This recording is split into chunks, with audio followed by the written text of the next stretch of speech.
It's the search for answers that has brought us here together today. My name is Eric Worre, and for almost 30 years I've been an entrepreneur, struggling at times, but ultimately succeeding. As a best-selling author, speaker, and business owner, I've spent my entire career helping millions of people around the world to become entrepreneurs. And I believe strongly that there is, in fact, a better way when it comes to how we make a living.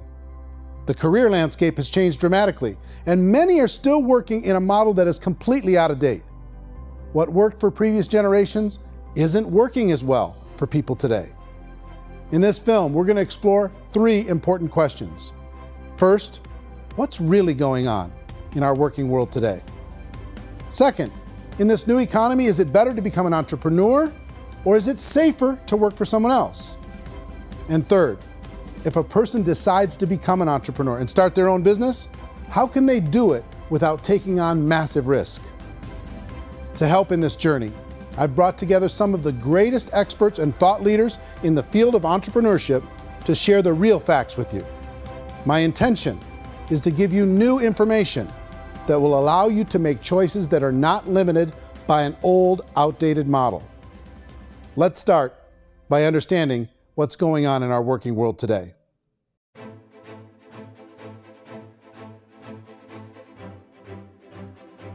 Let's look at unemployment. 30–40% of the people are honestly not working, but would be working. What our government does is if you haven't found a job in 6 months, we don't call you unemployed. We pretend you dropped out of the labor force. I've often said that unemployment, particularly structural unemployment, that's unemployment due to technological changes, is the first sign of economic growth. Think of it, 10 people live on an island. They go out every day and fish. One day, new technology shows up. A missionary brings them a net. Now, using the net, one pilots the boat, one throws the net. 2 fishermen can do all the work 10 used to. That's a 500% increase in productivity, 2 doing the work of 10, in one day. You don't have to learn a lot to learn how to throw a net instead of throw a fishing line. The island's got a big problem, 80% unemployment. But the island still has all the wealth of the fish because the 2 people produce as much fish as 10 did. Now, of course, looking back in history, these changes used to take thousands of years. And during that time, we went into farming and transportation. Some of us became doctors and some teachers and lawyers, and we developed all these new professions and new manufacturing jobs. Today, these changes are occurring literally in one day when a new technological advance occurs, and we don't have the social structures to deal with it or to retrain the unemployed people. So one of the things that I think is interesting as I travel across the country and really travel around the world is the way that we work and the way we get paid for work is changing pretty dramatically. On a global basis, everything is being turned upside down because of the rapidly advancing technologies. They are eliminating many jobs, and we have been left with many people not prepared for the jobs that exist. A lot of demand in public companies was to squeeze out all the fat and to get just as much margin as we possibly could, and fat equals humans. So this idea of job security and information age is so obsolete, but it's still taught inside our school system, and that's where the problem starts. There's no financial education in school system, and people are still trained to be employees to work for that paycheck. This is a chart on the middle class.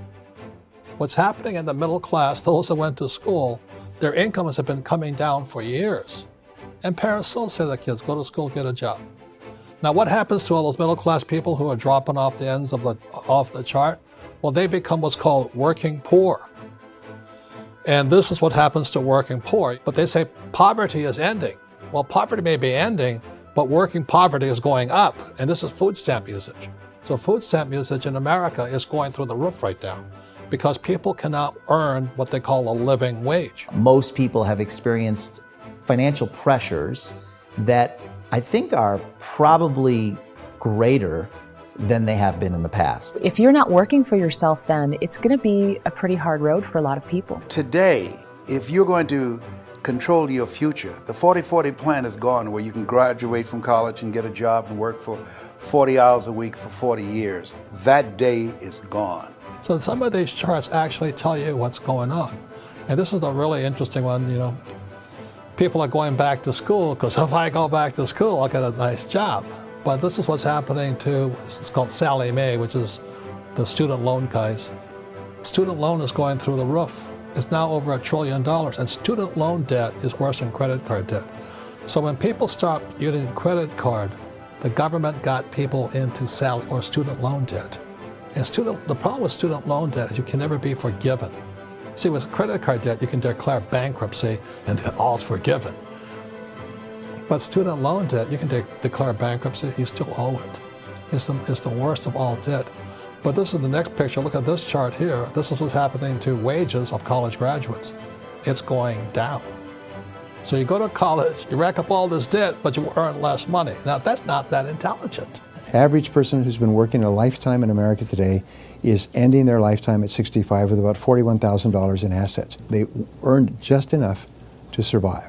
I think in the United States we have something like 17 trillion in debt. That's just the federal government debt. We got another 2 in municipal and in other, let's call it almost 20 trillion government. We've got 40 trillion in private debt. That comes up to close to 60 trillion. When you then add something we never had before, what you were talking about, when we look at the unfunded portion of Social Security and primarily Medicare, Medicaid, that at the most conservative estimates from outside firms, Kleiner Perkins, 67 trillion and growing. That's more than all our other debt. There's less conservative estimates that say it's 84 trillion or higher. I added up conservatively $127 trillion in total debt. Debt is a financial drug. When you take it to excess, it's like taking a drug. Yeah, it makes you feel better, it enhances your performance, but at a huge cost, eventually it kills you. And so that's what happens. We keep doing more and more debt, and you get less and less results, just like a drug, until the debt gets so high that it crushes the whole system. That's where we're at, 8.2 times GDP. You know who I feel sorry for? I feel sorry for the person who dreads going to work, who is sick to their stomach on Monday morning, who hates their alarm clock, who gets a little glimmer of hope on a Wednesday because it's hump day and says, thank God it's Friday. And they live for those 2 days a week where they get to be themselves and they don't have to be around people they don't like, and they don't have to play the political game in the office, and they don't have to live this half life.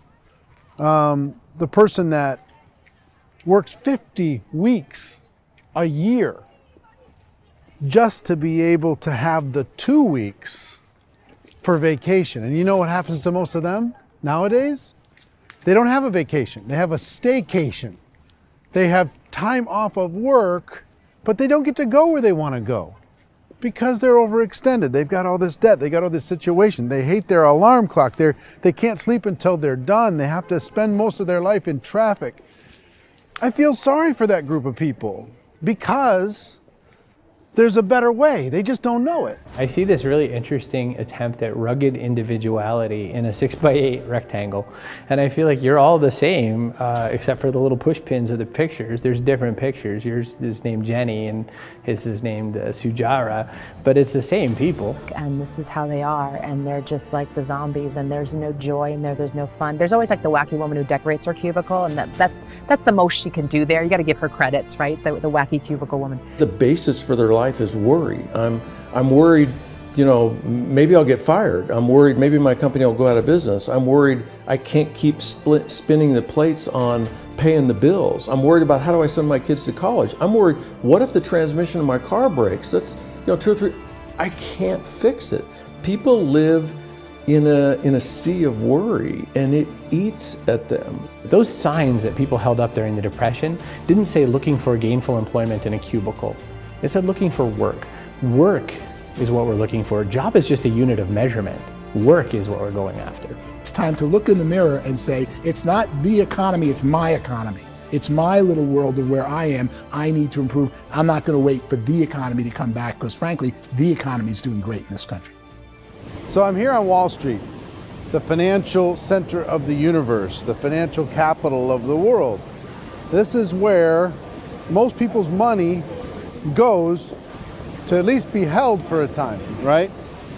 With interest rates in banks being effectively zero, and many experts are predicting it's going to stay at zero for the next 10, 20, even 30 years, people feel like they don't have any choice but to put their future into equities, to put their future into the hands of other people on this stock market, and hope that the stock market goes up, hope that the stocks that their advisors pick or that they pick goes up. That's one way to go, I guess.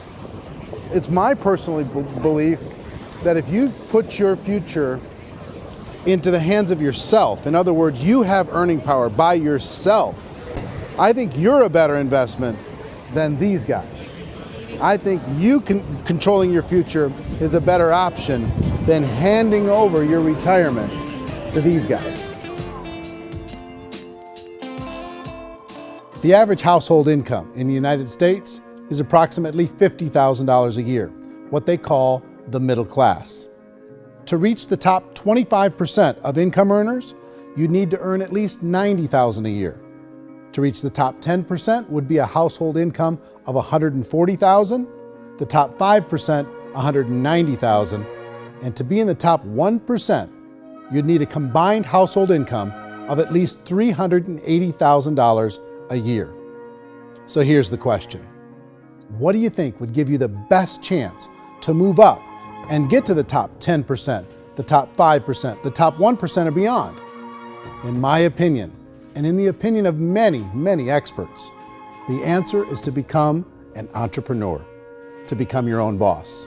I think you have to be a business owner. I can't, the only time I ever say to someone it'd be great to be an employee is when they've already told me they've surrendered. I only tell people who are wounded spiritually that they should be an employee. And it's that feeling that you get when you pick up the backpack off the little Cub Scout and say, "Don't worry, little guy, we'll get you back to the camp."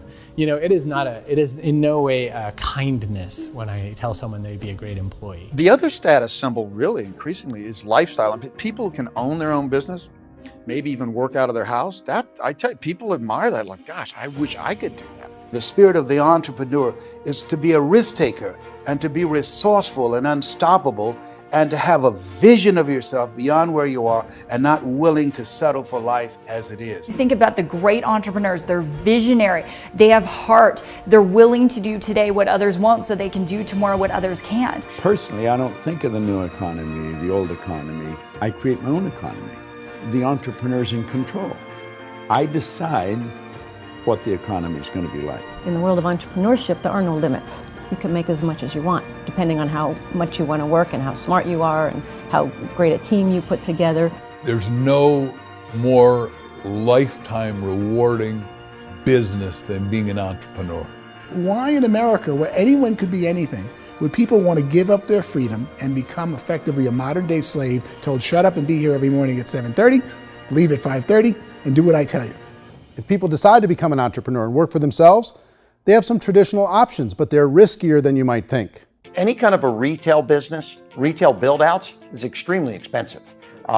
Even just these small little yogurt stores where they're putting little yogurt machines and you get all the different flavors, you're spending $200,000, $300,000, $400,000 to open a yogurt shop. I would love to buy a Dunkin' Donuts, but it's $500,000 or so to start.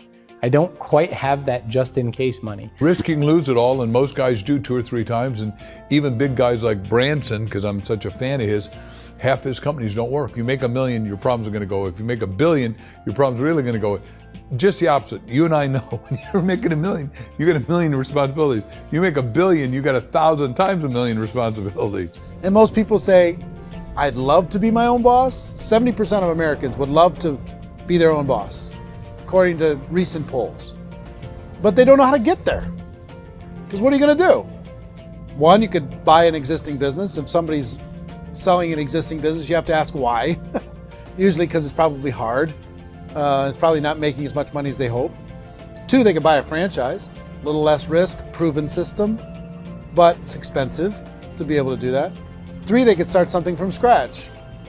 And that's where a lot of people feel like, I don't have the chops to do it. I don't have the money. I don't have the product idea. I don't have the expertise. I don't have whatever it's going to take to be able to get there, and I can't risk my family to do it. So 4th, they could become an investor. A lot of people in this town invest to try and figure out a way, but you got to be pretty smart with that game too, right? Venture capitalists, who are the very best and most sophisticated in investing in new breakthrough businesses, make it on 1 out of 11. That means 10 out of 11 are mediocre or fail. Most of them fail. That's the risk there. An angel investor is lucky to get 1 out of 15 or 20. A business is a team sport. Like, I have to have accountants, I have to have engineers, I have to have system designers, I have to have sales, marketing, I have to have accounting, I have to have mission statements, I have to have legal and all that. The average Joe Schmo, even me, I go out there, I don't have the skills to put a business together. I think the bottom line for the 4 traditional options is they take money, sometimes a lot of it. They take expertise, and they take time. All of that adds up to just too much risk for most people. I bought a business from somebody else and it was a lot of work. And you start wondering, what did I just buy? Because I guess ultimately I own your email list and I just overpaid for it. People that start their own business, they spend a lot of money, they spend a lot of time, a lot of effort to get things started.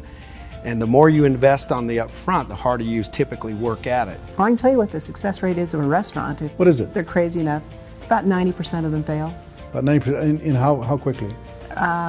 Year less. Wow. And if we're talking non-franchise, we're talking franchise, Sure. That's totally different. Yeah. But our students aren't getting franchise restaurants. You got to invest the big money. Exactly. And with someone like McDonald's, you've had to work with the company for a long period of time, really know the To even have a business. chance at investing $1 Even million. have a chance, and it's a slim chance. What if there was a way that you had all the proven aspects, the comfort aspects, and you could still control your own life? What if there was both? In other words, you didn't have to create everything from scratch. You didn't have to be a super leader. All you had to do, what if there was a proven product already? You didn't have to create the product. And there's a proven system already, proven training already. Everything except an employer. That was the only thing that you didn't have. Do you think more people would be open to working for themselves in that environment?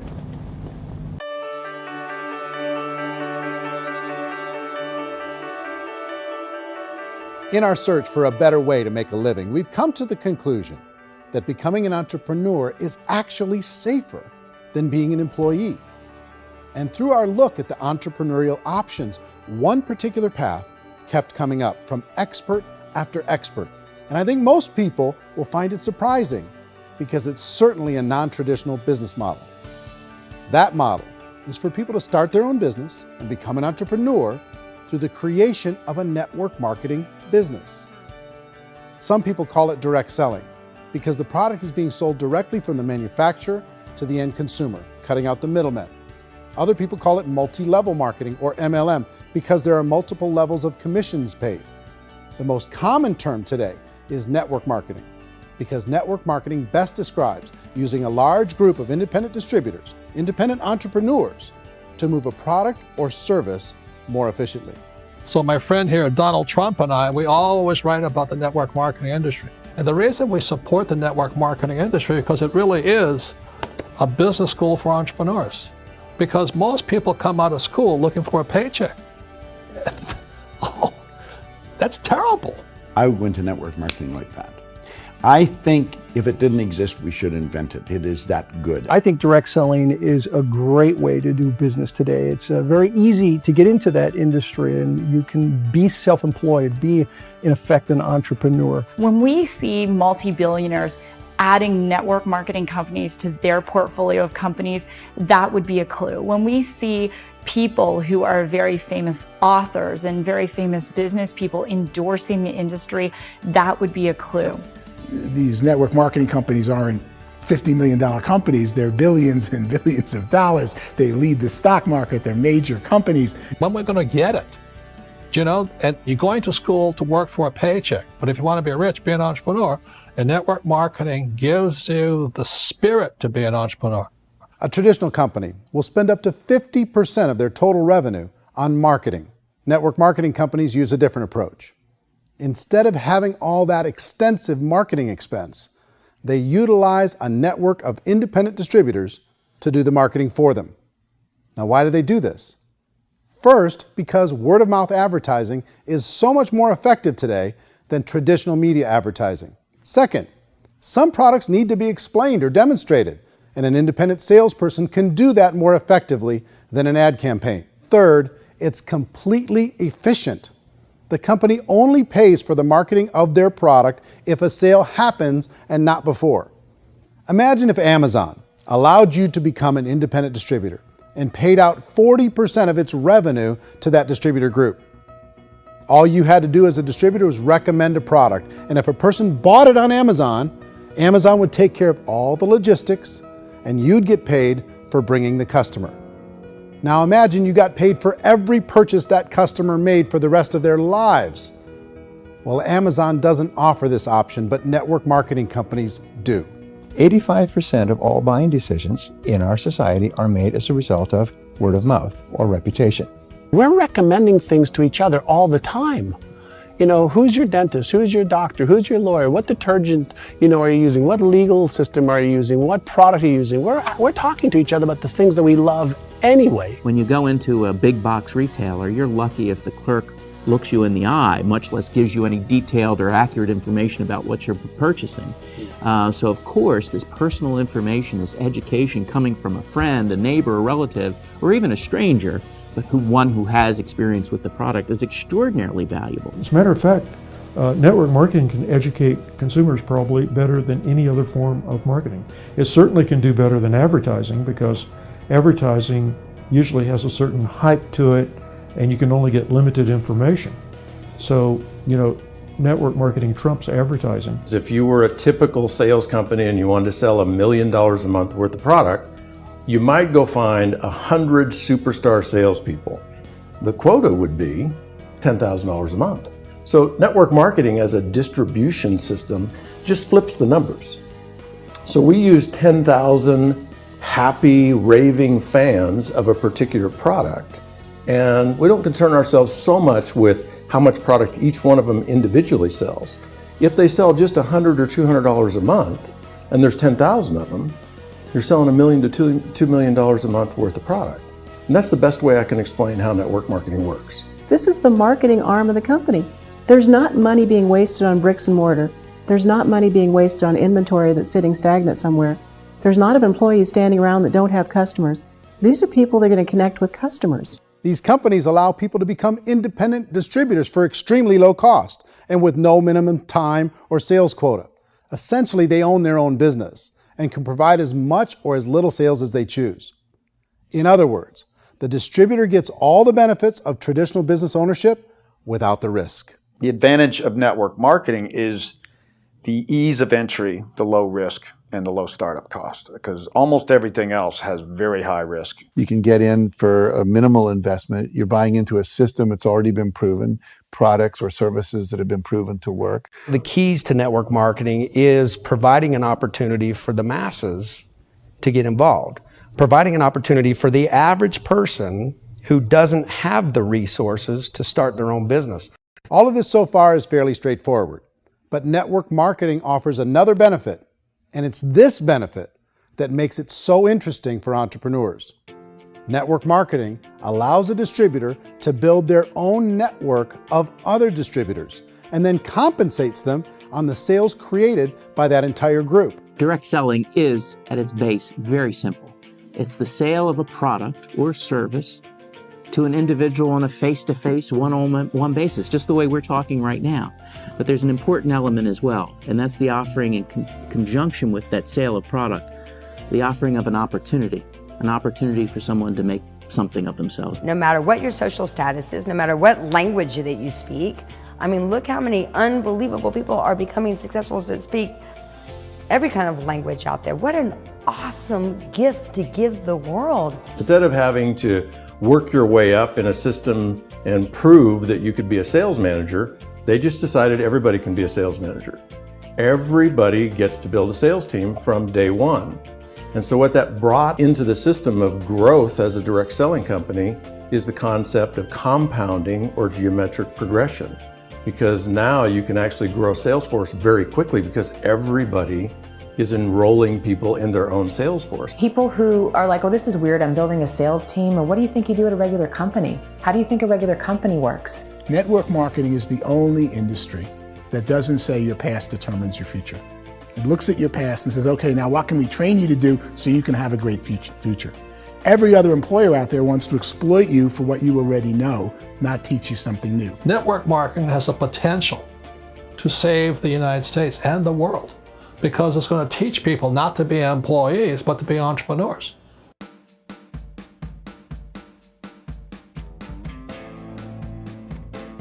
According to the Direct Selling Association, if you add up all the network marketing companies around the world, they combine to do over $178 billion a year in retail sales. To give you an idea of how big that really is, the NFL, the National Football League, does approximately $9 billion a year. The music industry does a little more than $16 billion a year, and the movie industry does about $80 billion a year. Using a conservative average, network marketing companies pay their distributors about 40% of that $178 billion in the form of commissions, which adds up to more than $71 billion a year. That's almost $6 billion a month. It's almost $200 million in commissions every single day. So it's certainly working, and people are making serious money in network marketing. With the growth of the direct selling industry over the last 10, 15, 20 years, we've seen a broader understanding of the channel. We have seen more and more people getting involved in the business. So our penetration in the marketplace has increased, and thus the understanding in the marketplace of who we are has increased. And we've seen non-direct selling companies look at the direct selling model and say, something's going on there. People are making money. Companies are being profitable, individuals are being motivated, product is being delivered to market. Maybe we should explore this. Some people think only the people at the top make money. Well, let's take a look at that as well. In the network marketing profession, there are roughly 500 people in the world who earn over $1 million a year.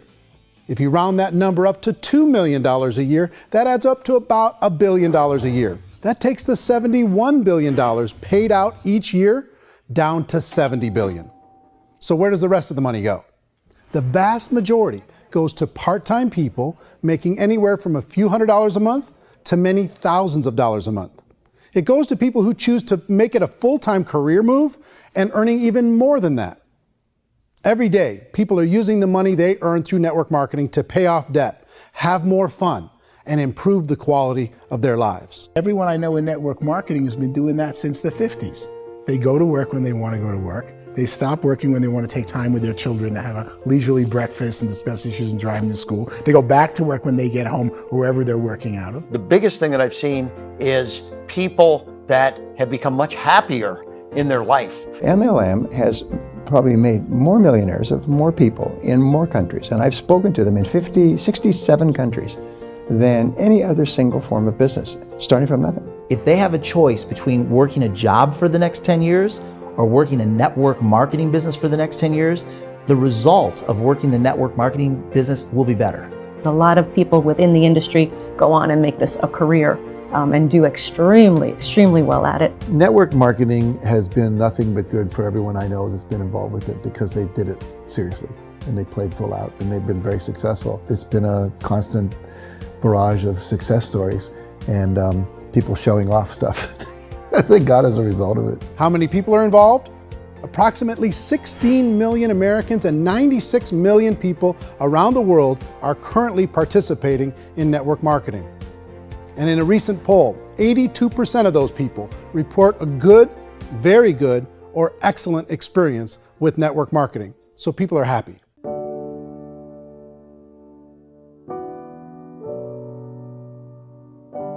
So I've taken a look at the network marketing profession and really tried to understand why so many people are confused as to the validity of this as a business. One is this pyramid shape. People get really messed up with this pyramid. Oh, it's one of those pyramid things. So I just think there are a lot of haters out there who really don't understand the industry and say, oh, it's a get-rich-quick scheme. It's a pyramid. Well, corporate America is a pyramid scheme. You know what I mean? It goes like this. You have thousands of MBAs, let's say working for Ford or General Motors or Coca-Cola. If all these MBAs, they're all trying to get to here, that's a pyramid. Only one guy's going to make it. Every 10 years, one's going to make it. Whereas you look at network marketing, it's like this. So you're here, and your job is to develop other CEOs coming up behind you. So it's an inverse pyramid. In network marketing, it's a very simple concept. If you sell product, you get paid. It is paid based on production. There is no first mover's advantage. There is no investment component where the more somebody spends, the more they're entitled to make. So the two are polar opposites of each other.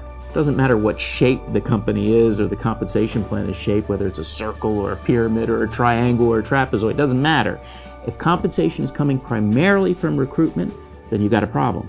On the other hand, if an operation is basing their compensation to participants on the basis of sales, even when those sales are generated by people you've recruited, well, then you're a perfectly legitimate enterprise. That's the legal test, it's the practical test. Another issue that's been true in the past that is no longer true now is people used to be in network marketing loaded up with products that they couldn't sell, and they ended up a loser. They ended up with a bunch of product in their garage, they ended up with a bunch of products sitting in their kitchen shelves or whatever, and they thought they could sell it, and then they weren't willing to or able to sell it, and they ended up with a bunch of stuff, and they were bitter about it. There was this thing called front loading where you had to buy, like, well, if you bought $25,000 worth of product, you got better commissions and all this. Today, it's almost all done by computer. It's direct mail, comes from a warehouse somewhere else. You don't have to have all this inventory. You don't have to stock up. It's a paperless world now. You know, most of it's done online. You have a back office. It really works. And I mean, the technology has changed everything. Third issue is people start talking about 99% of people in network marketing don't make any money. Well, we've talked about that over the course of this journey together. Almost $200 million a day is being paid out to network marketing distributors around the world. The naysayers, the people who say that it doesn't work, are usually the ones who just don't know how to make it work for themselves. And so they're giving you an opinion, and I tell people, don't confuse people's opinions with expertise, because opinions are free. And don't confuse sincerity with the truth, because people could be sincerely wrong. But here's the reality inside of network marketing.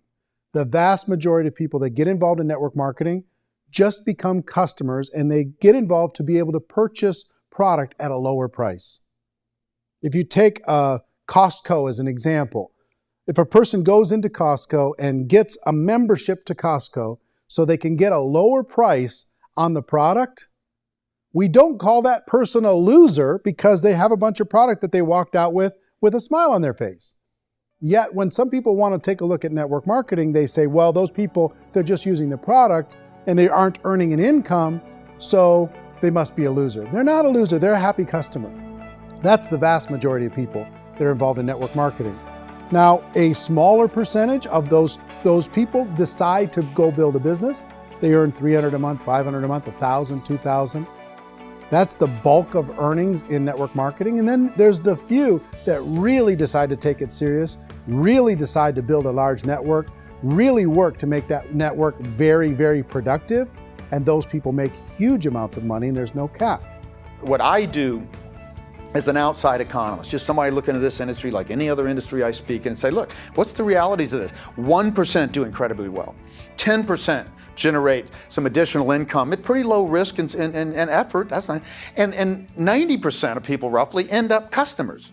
One thing that I think is real when it comes to people's perceptions about network marketing is people put this, and distributors, I think, involved in network marketing have some responsibility for this. They have sometimes unrealistic claims about the product or about the income. Most people who become distributors, they want the money, they want to be successful, but they don't have the skills. They don't know what to do. And when people don't know what to do and they're in a new business, they're scared. And when they're scared, they panic and desperation kind of sets in. So they think everyone they talk to has to get in. So if I talk to you and you say, well, no, I don't have time to do that, they're like, no, I need you. You have to do this or I won't be successful. So I start clawing on you. I start that desperation. So then I start making claims about the product, which are not appropriate, probably not even true. Or I start saying, oh, let me show you how you can make all this money and you don't have to do anything, Eric. And so you just totally misrepresent the opportunity, and you're clingy with people because you think you need everybody to be successful. And you don't. You know, one of the messages that I try to deliver most forcefully to companies as well as salespeople in direct selling is that you don't have to overpromise. The reality is in network marketing, there's a lot of hard work involved. There's a lot of effort. You're going to have to develop yourself. It's a business like anything else. It's going to take some time, but in my opinion, it's better.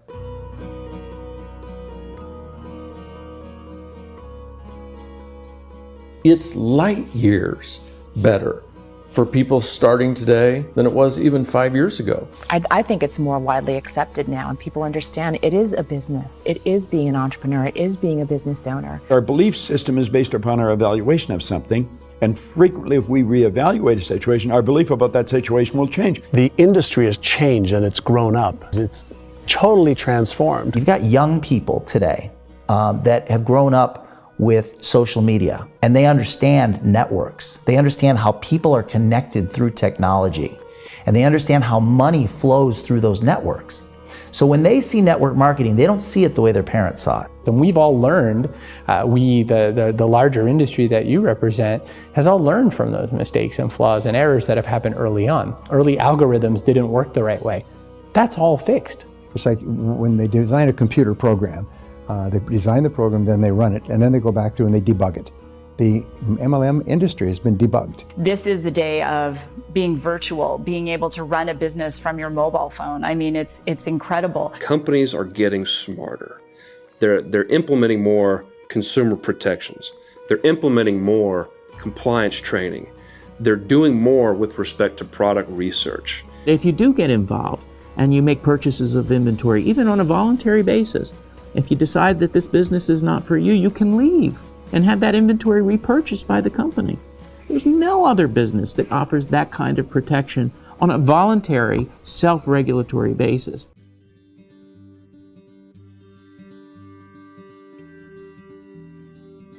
If you decide to look further into a network marketing business in order to generate more cash flow for your family, I would recommend reviewing the following 4 elements. First is the product or service.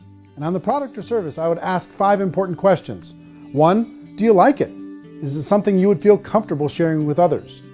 2, is there a recognized need in the marketplace? It's hard to create a need if one isn't naturally there. 3rd, does the product meet that need? Does it solve a legitimate problem for consumers? And 4th, is it priced to sell? Can it compete in the marketplace? And 5th, is it priced for profit? Is there enough margin for the company and the distributor to be able to generate income for the long term? If you can answer the questions on the product to your satisfaction, the next element to consider is the company itself. Is it well run?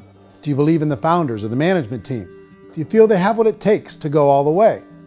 See, it doesn't matter how good the product is if the management can't take care of the company. Good management can change with the times. They can handle adversity. They can make good decisions. Make sure you choose a company that can serve you for a long time. The 3rd element to consider is the compensation plan. And with that, there are 3 important things to look at. First, a brand new person needs to be able to generate some money fairly quickly. It may be an obvious reason, but you can probably imagine the ripple effect of a distributor getting involved and having even a small victory fast. That can only help with the overall success of the organization. Second, a person should be able to develop a moderate part-time income in a reasonable period of time. As they develop their network and as their sales grow, they should be able to enjoy more benefits. And third, for the people who are really serious, for those who decide to really go pro in the network marketing profession, there should be the possibility to make a serious full-time income if they work hard and are committed to developing their skills. If you're comfortable with the product, the company, and the compensation plan, the last thing you should look at is the support that will be made available to you. Does the company have a website? Does it have a solid online reporting tool? Do they have comprehensive training available? Do they host events to help you build your business? If you decide to do this, what kind of a support system can you plug into? Choosing a network marketing company is a personal decision. But evaluating the 4 elements of product, company, compensation plan, and support is a great place to start. Is the company promising that you're going to get rich quick or that you can make a lot of money without a lot of effort?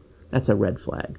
Is there a product that you really believe in that you think can be sold?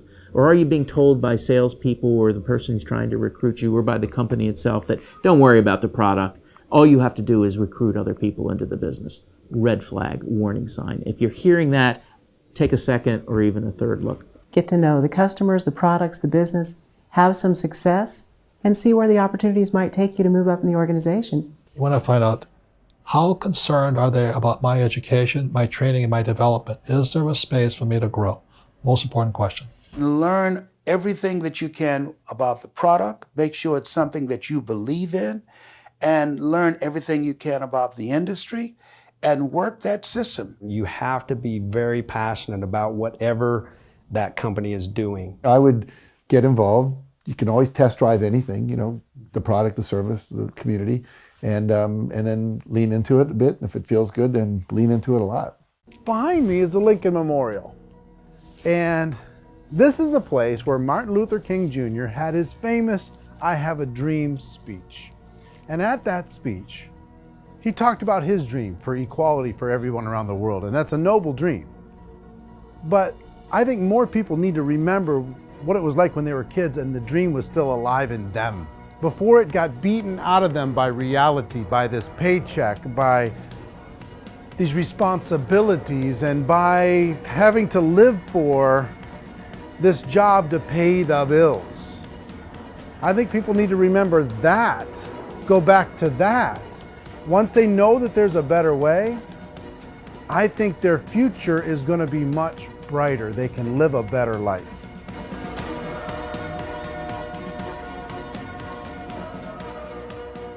So if you're considering getting involved in a network marketing company, let me offer you just a few pieces of advice. First, network marketing isn't perfect. It's emotional, it's challenging. Like any entrepreneurial venture, it can have its up days and its down days. But if you have an entrepreneurial bone in your body, it's just better. Second, if you're gonna do it, decide to be professional. Decide to go pro. It's better to do that than just be this amateur sticking your toe in the water. Third, as any professional, you're gonna have to learn some new skills. And I promise you, inside of the network marketing profession, they're not too difficult to learn. Fourth, like anything worthwhile, it's gonna take some time. Don't expect that you're gonna get to the finish line right out of the gate. And fifth, it's worth it. It's worth it to be able to take charge of your life again. It's worth it to be able to control your own financial situation. It's worth it for the people you're going to be able to spend time with. It's worth it for the things you're going to be able to see and the experiences you're going to be able to experience. It's worth it for the causes you're going to be able to contribute to, the lives you're going to be able to touch, the customers you're going to be able to help, the friendships you're going to be able to develop. I promise you, it's worth it. Remember, most people are searching for answers just like you are. But I do have to tell you the catch to network marketing. If there is a catch, if you want to understand this from an emotional point of view, people say, well, it sounds too good to be true. It's not, it's hard work. But here's the catch. Most people still don't understand it. So you're going to have to endure the loss of social esteem from ignorant people. The uneducated will think less of you. Now, if you can handle that, you're on your way. If that's going to destroy you, you know what? Entrepreneurship in general probably isn't in your future. If you can face that catch, you can become unstoppable. I want everyone to really contemplate this if they're not in network marketing. You're in a job, you probably have a mortgage, you have rent, you have debt, whatever's going on. You're in a prison. You work just hard enough to keep them from firing you, and they pay you just enough to keep you from quitting. Come on! I've been there, done that, and bought that t-shirt. In network marketing, if you run into failure, it's really just a homework lesson for yourself. There's no one to blame. You really have no excuse not to be successful. You just don't. People don't want to hear that, but there's so much available to you. If you want to be a good network marketer, be a student to the people above you, be a fellow traveler to the people on the same level, and be a teacher to those below, and know when it's appropriate to do which. People who are not afraid of asking people to buy things or not afraid of persuading people with the chance they may say no. These people own the future. Nothing happens until something moves. So you got to go move, you got to go do something, or nothing's going to change in your life. In the beginning, you're going to do a lot of things that you don't get paid for. But as you go down the road, you get paid for a lot of things that you don't do. And your job is rehabilitate the spirit, the entrepreneur spirit in all of us. You get it back. Either give it a strong yes or a strong no, but no wishy-washy, dilly-dally stuff in the middle. There's dreams and there are nightmares, but I believe that the biggest nightmare of all is when you don't pursue your dream. You're going to see some monumental growth in this profession. It's an exciting, exciting time to be involved with the network marketing profession. The next 10 years, I see just exponential growth. When that tipping point comes, it's not a matter of asking somebody, have you ever heard about network marketing? You're really asking them, which company are you building your wealth in? We are here to fix the world, to improve relationships with other people, to improve other lives. And the real reward comes as an entrepreneur at any level from teaching somebody something and watching them soar. There is no greater reward.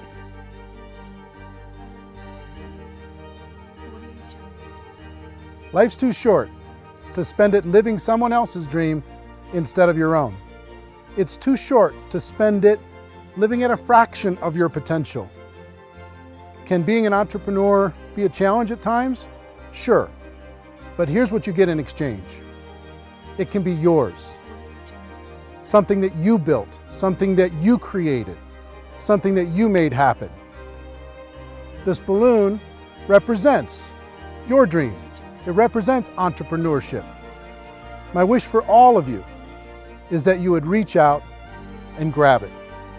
The choice is up to you.